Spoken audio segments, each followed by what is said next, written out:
مقدمة: في هذا العصر أصبح من الشائع والمقبول إطلاق اللسان واستخدامه بطريقة غير صحيحة، والخاسر الأكبر من هذا الموقف هو المتحدث حتى لو حصل على أشياء دنيوية من خلال هذا السلوك.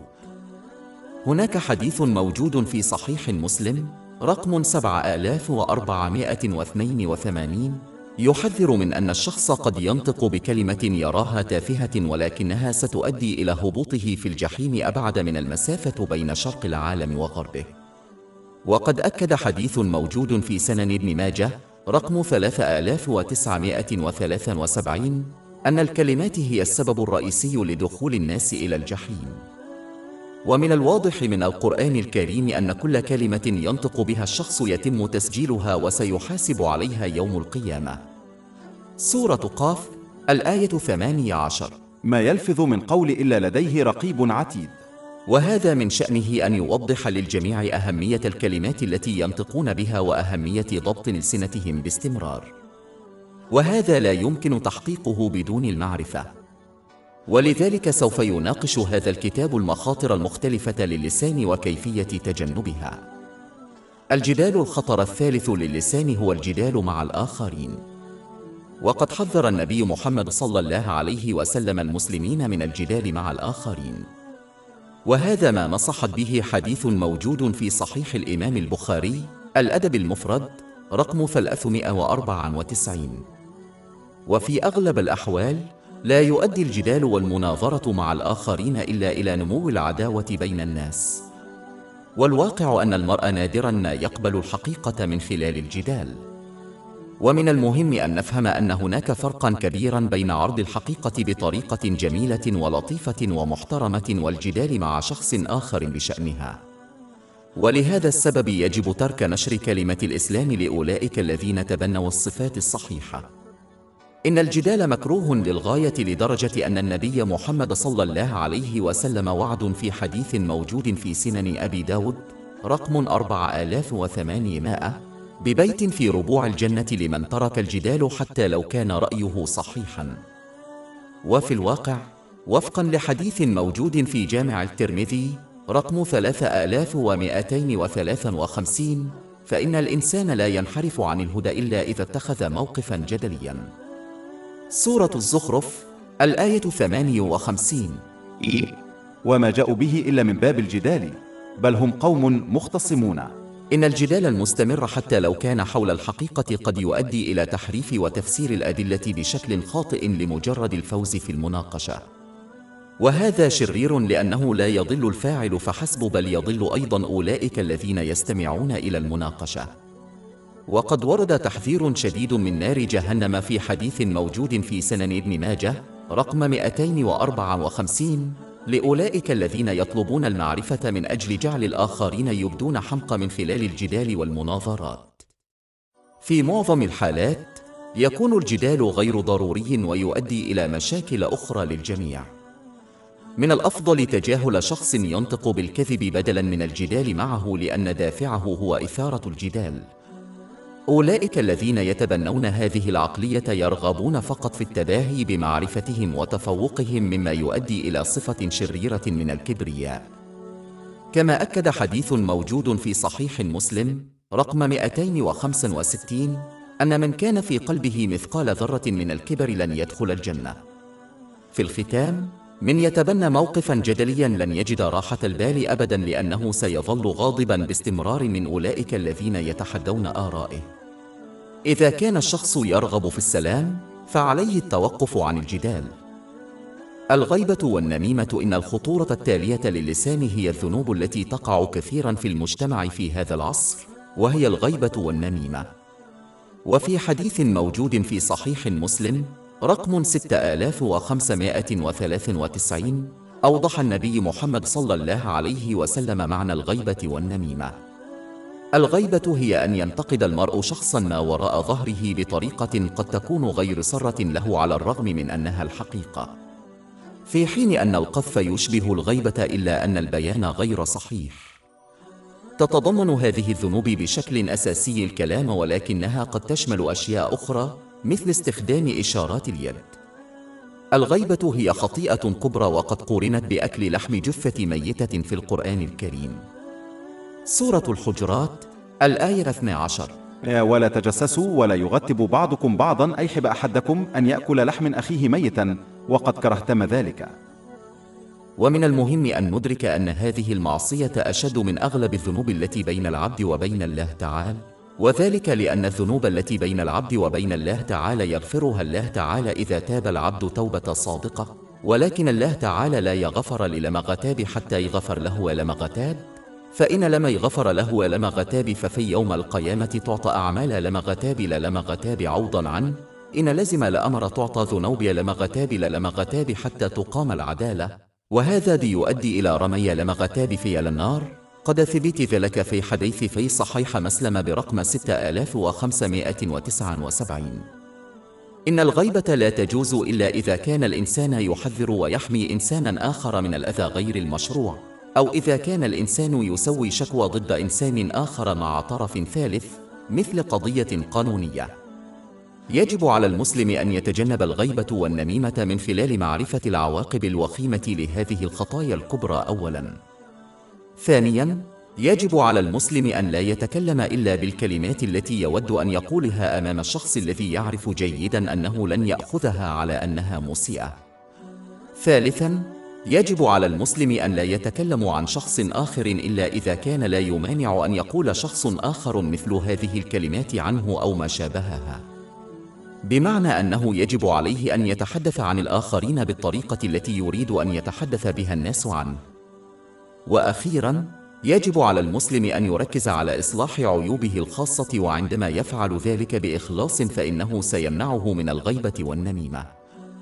اللعن الخطر التالي للسان هو اللعن هو أن يدعو الإنسان برفع رحمة الله تعالى عن شيء أو شخص آخر، فالله تعالى وحده يعلم من يستحق اللعن والحرمان من رحمته، لذلك يجب على الإنسان أن يتجنب هذه العادة الحمقاء، فلعن من لا يستحقها هو فعل قبيح، ومن أراد أن يرفع رحمة الله تعالى عن غيره فقد يرفعها عنه.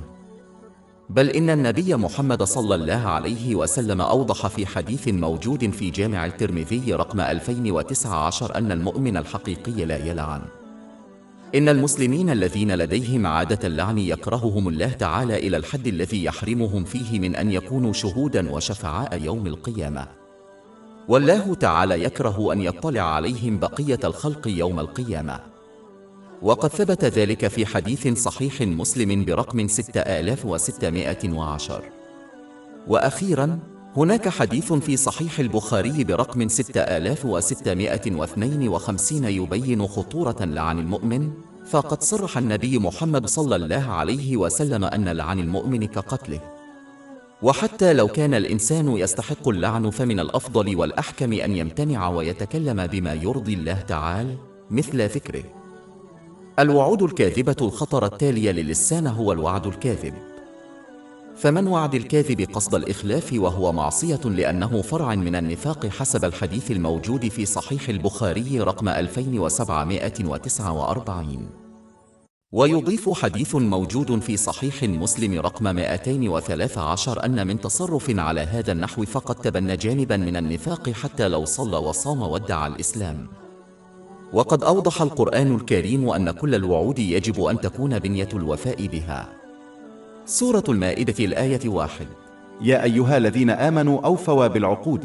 لا إثم على من عزم على الوفاء بوعده ثم منع منه لسبب وجيه، وينبغي للمسلم أن يحرص على عدم الانخراط في هذا الجانب من النفاق، وإلا فربما يحاسب يوم القيامة مثله. لا ينبغي للمسلم أن يتصرف على نحو يغضب الله تعالى حتى ولو خالف رغباته أو قسمه. ومن المؤسف أن بعض المسلمين عنيدون للغاية عندما يتعلق الأمر بالوفاء بوعدهم حتى ولو أدى ذلك إلى معصية الله تعالى. على سبيل المثال، قد يقطعون علاقاتهم مع الآخرين لأسباب تافهة، ويرفضون التغيير بسبب قسم تافه أقسموه، وهذا لا يؤدي إلا إلى العداوة والعلاقات المتصدعة. وقد ورد حديث في سنن النسائي رقم 3876 يحذر المسلمين من الوفاء بأيمانهم على نحو يغضب الله تعالى، لأن هذا القسم لا يكون إلا للشيطان. لا ينبغي للمسلم أن يثبت على معصية الله تعالى، فهذا عناد لا دخل له في الإسلام، بل يجب على المسلم أن يثبت على طاعة الله تعالى، وذلك بتنفيذ أوامره واجتناب نواهيه، ومواجهة القدر بالصبر على سنن النبي محمد صلى الله عليه وسلم، فهذا هو الثابت لحقه الذي يؤدي إلى رحمة الله تعالى.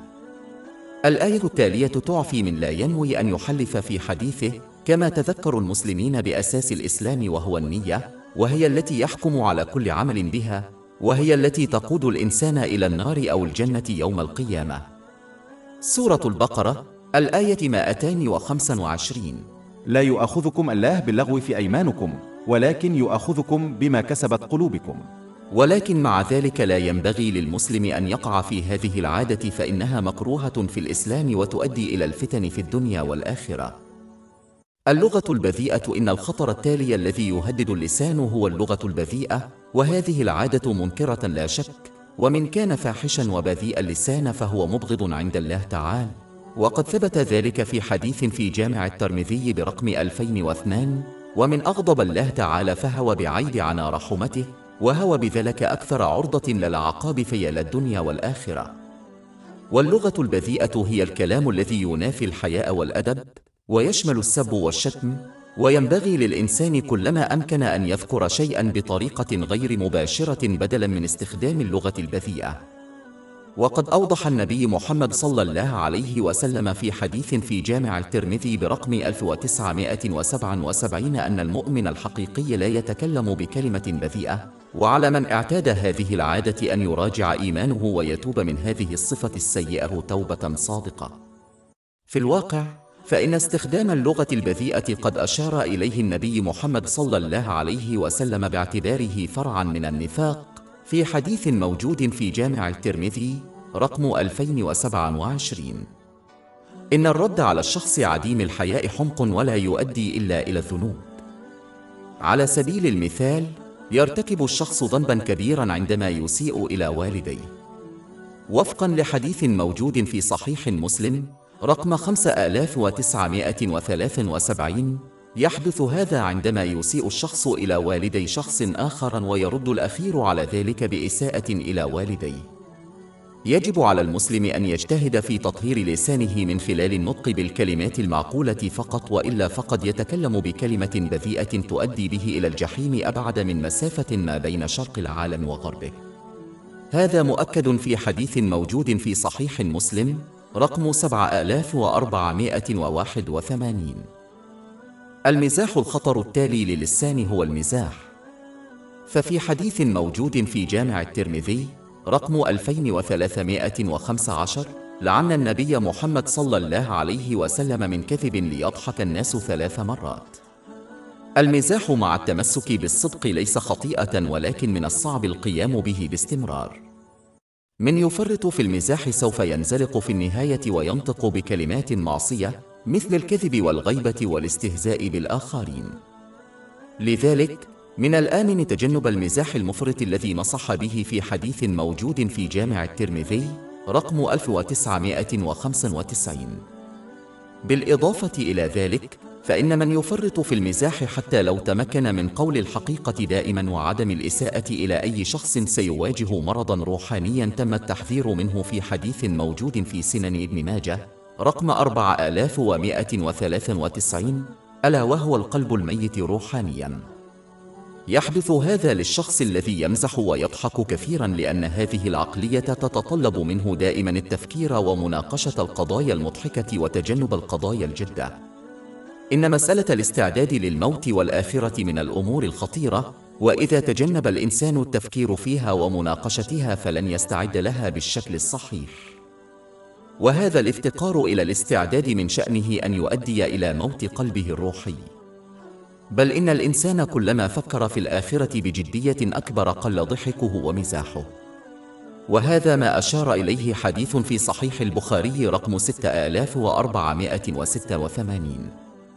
كما أن كثرة المزاح تؤدي إلى فقدان الآخرين احترامهم له. وهذا من شأنه أن يسبب العديد من المشاكل مثل عدم أخذهم على محمل الجد عندما يأمرون بالمعروف وينهون عن المنكر حتى لو كان ذلك لأولادهم. إن كثرة المزاح تؤدي في كثير من الأحيان إلى العداوة بين الناس، حيث يمكن للمرء أن يأخذ الأمور على محمل الجد بسهولة، وهذا يؤدي إلى تصدع العلاقات وانكسارها. بل إن العديد من الناس أصيبوا بأذى جسدي وعاطفي بسبب المزاح. بالإضافة إلى ذلك، يجب على المرء عند المزاح أن يتجنب الضحك بصوت عال أو بصوت عال، لأن هذا مكروه في الإسلام. كان ضحك النبي محمد صلى الله عليه وسلم ابتسامة حسب حديث موجود في صحيح البخاري رقم 6092. يجب على المسلم أن يتجنب الكذب مهما كان الثمن حتى في المزاح، لأنه يؤدي إلى الحصول على بيت في وسط الجنة، وقد تأكد ذلك في حديث موجود في سنن أبي داود رقم 4800. هذا لا يعني أن المسلم لا يمزح على الإطلاق، فالمزاح من وقت لآخر مع تجنب المعاصي الأخرى مثل الكذب أمر مقبول، كما كان النبي محمد صلى الله عليه وسلم يمزح أحياناً، وقد تأكد ذلك في حديث موجود في جامع الترمذي رقم 1990. والمزاح المفرط مكروه ومذنب إذا كان مرتبطاً بمعصية، ومن المعاصي أن يسيء المسلم تفسير حديث النبي محمد صلى الله عليه وسلم عمداً لتحقيق رغباته. إذا كان النبي محمد صلى الله عليه وسلم نادراً ما يمزح دون ارتكاب أي خطيئة مرتبطة بذلك، فيجب على المسلمين أن يفعلوا الشيء نفسه ولا يتجاوزوا الحدود من أجل تحقيق رغباتهم الخاصة. بالإضافة إلى ذلك، هناك فرق كبير بين البشاشة مع الناس مثل الابتسام والمزاح المفرط. البشاشة نعمة من نعم الله تعالى، وفقاً لحديث موجود في الإمام البخاري الأدب المفرد رقم 301. حتى الابتسام لإشعار الآخرين بالراحة مسجل كعمل من أعمال الخير، وفقاً لحديث موجود في جامع الترمذي رقم 1970. لذلك لا ينبغي للمرء أن يعتقد أن تجنب المزاح المفرط يعني أن الناس يجب أن يكونوا دائماً في مزاج حزين ومكتئب. الكذب إن الخطر التالي الذي يهدد اللسان هو على الأرجح أكثر الذنوب شيوعاً، ألا وهو الكذب. فالكذب غير مقبول، سواء كان كذبة صغيرة تسمى غالباً بالكذب الأبيض، أو عندما يكذب المرء على سبيل المزاح. وكل هذه الأنواع من الكذب محرمة. والواقع أن من يكذب لإضحاك الناس حتى لا يكون هدفه خداع أحد قد لعن 3 مرات في حديث واحد موجود في جامع الترمذي رقم 2315.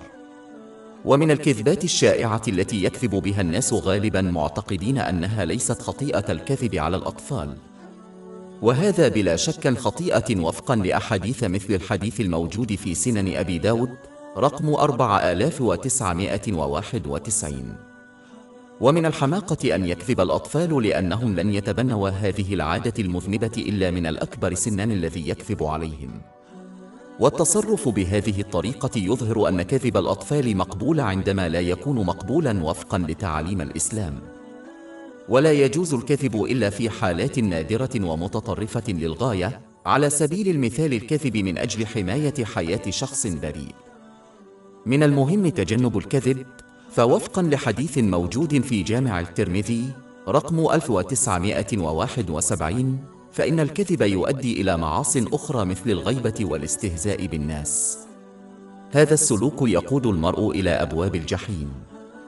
عندما يستمر الشخص في الكذب، يكتب عند الله تعالى كذاباً كبيراً. لا يحتاج الأمر إلى عالم للتنبؤ بما سيحدث لشخص في يوم القيامة سجله الله تعالى ككذاباً كبيراً.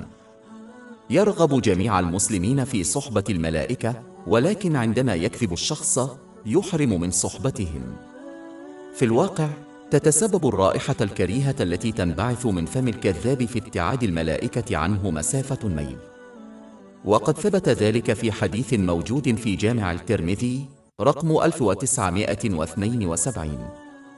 إن الكذب الذي ينتشر بين الناس في المجتمع من الذنوب الجسيمة، فوفقاً لحديث موجود في صحيح البخاري رقم 7047، إذا فعل الشخص ذلك ولم يتب، فسوف يعاقب بعد موته إلى حد أن خطافا من حديد سيوضع في فمه، وسيتم تمزيق جلد وجهه، وفي يتجدد جهه على الفور، ثم تتكرر العملية، وسوف يحدث هذا باستمرار إلى يوم القيامة.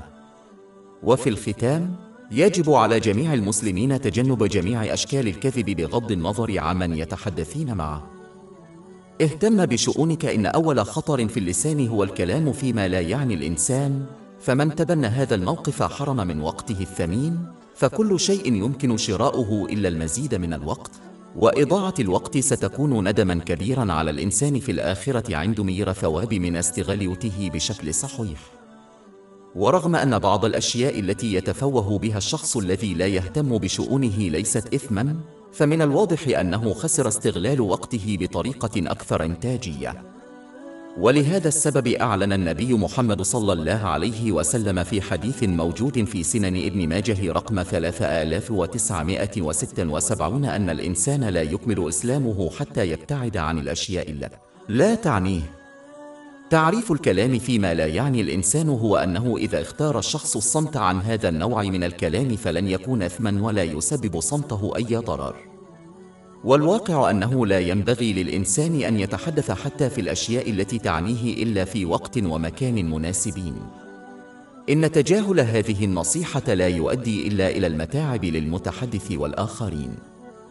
إن طرح الأسئلة حول الأشياء التي لا تعني المرأة مشكلة شائعة في مجتمعنا اليوم، وكثيرا ما يسأل الناس عن مثل هذه الأشياء ويجبرون الآخرين الذين يرغبون في إبقاء الأمور خاصة على الكذب أو تجنب الإجابة مباشرة من خلال الخداع أو تجاهلهم مما يبدو وقحا.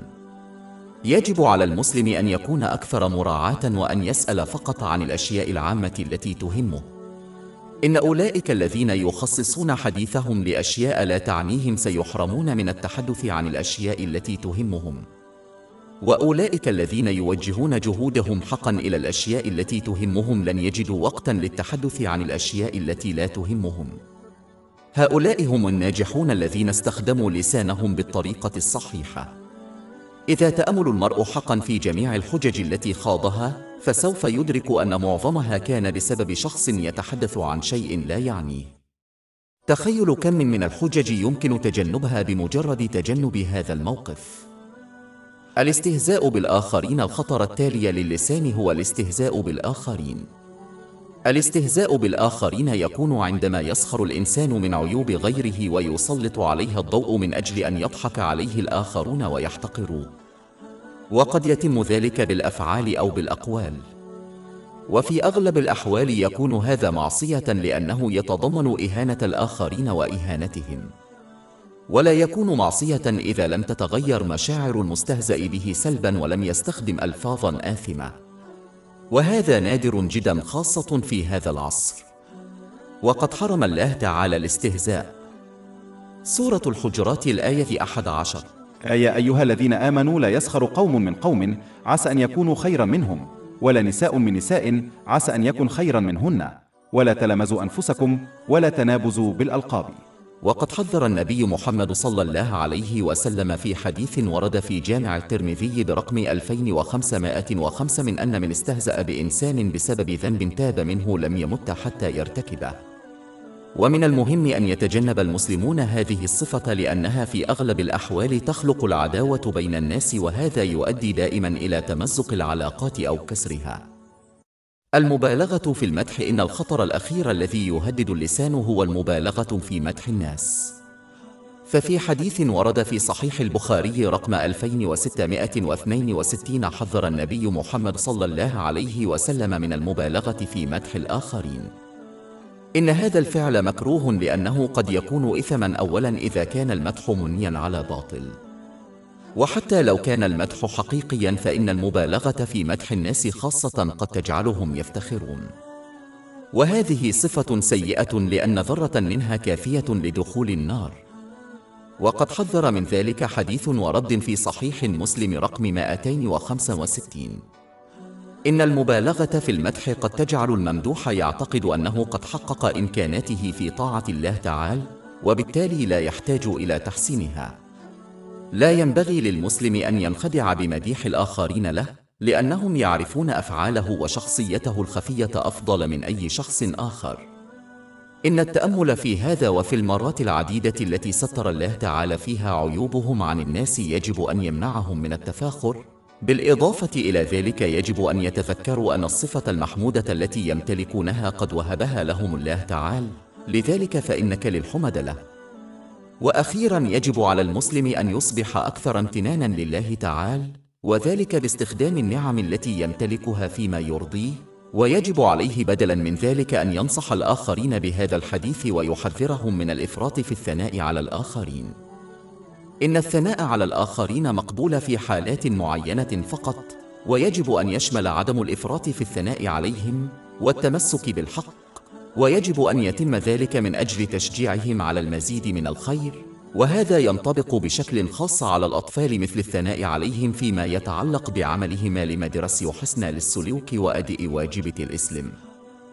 نشر النميمة. إن الخطر التالي الذي يهدد اللسان هو نشر النميمة الخبيثة، أي نشر النميمة. ففي حديث موجود في صحيح مسلم رقم 290 حذر النبي محمد صلى الله عليه وسلم من أن من ينشر النميمة الخبيثة لن يدخل الجنة. هذا هو من ينشر النميمة سواء كانت صادقة أم كاذبة، ويؤدي إلى مشاكل بين الناس وتفكك العلاقات وانكسارها.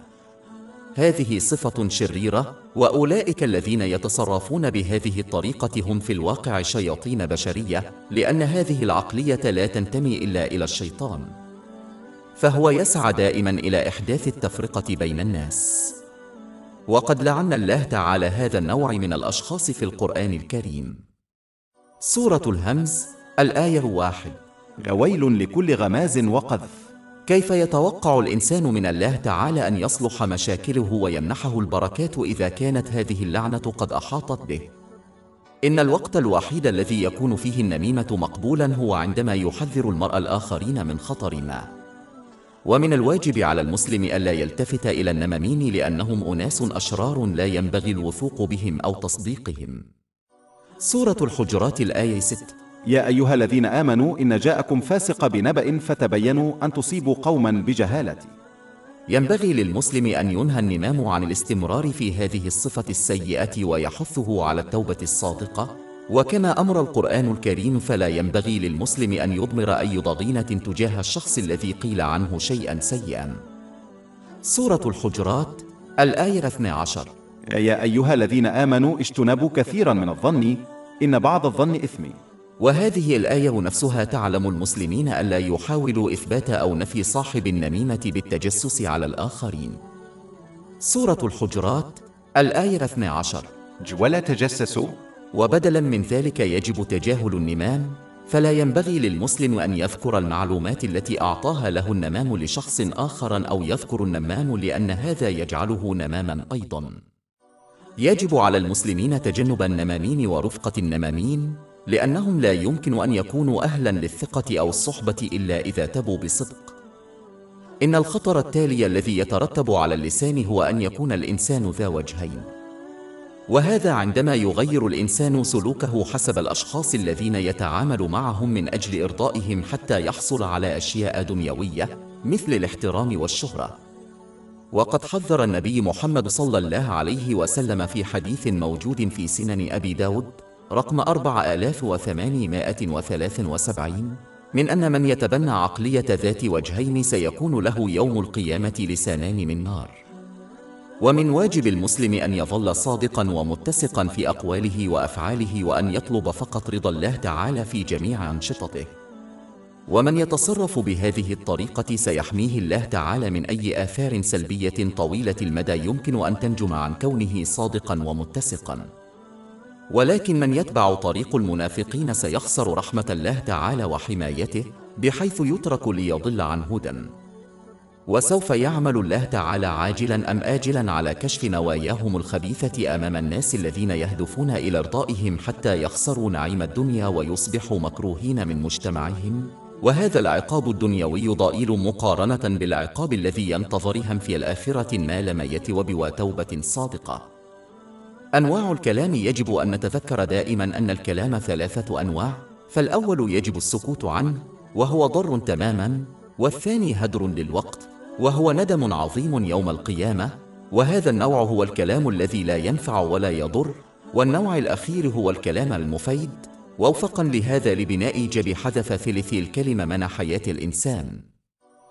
الكلام الزائد عن الحاجة الخطر الثانية للسان هو الكلام الزائد عن الحاجة، ففي الغالب لا يعد هذا إثما، ولكن كما ذكرنا في الفصل السابق فإنه يضيع وقت الإنسان الثمين، وهو ما يكون ندما عظيما عليه في الآخرة. فضلا عن ذلك فإن الكلام الزائد يؤدي عادة إلى الكلام المعيب كالغيبة. وينبغي للإنسان أن يعلم أن كلامه في الحقيقة هو رسالة يكتبها إلى الله تعالى، ومن المهين أن يملأ الإنسان هذه الرسالة بكلمات زائدة لا تنفعه ولا تنفع غيره في الدنيا ولا في الآخرة.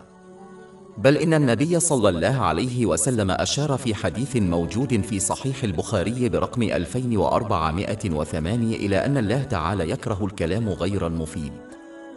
ومن الواضح من أحاديث كثيرة أن النبي صلى الله عليه وسلم لم يكن يتكلم بالكلام غير المفيد، بل كان يكرهه. وقد ورد مثال على ذلك في حديث موجود في صحيح الإمام البخاري في الأدب المفرد برقم 211، ولذلك فإن من واجب المسلم أن يتجنب هذه الصفة. الخاتمة: لقد اتضح أن اللسان له مخاطر عديدة، ولذلك فمن الضروري أن يكون المسلمون على وعي دائم بما يقولون، لأن كلمة واحدة فقط كفيلة بهلاكهم في النار يوم القيامة. وقد تأكد ذلك في حديث موجود في سنن ابن ماجه رقم 3970.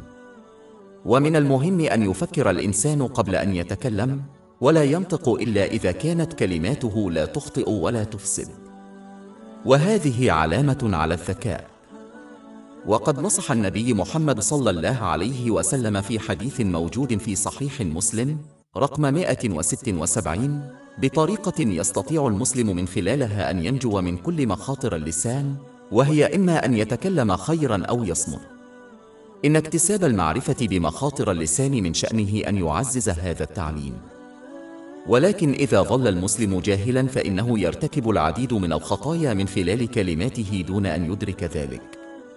ولهذا جعل طلب العلم فريضة على كل مسلم، كما ثبت في الحديث الموجود في سنن ابن ماجه برقم 224.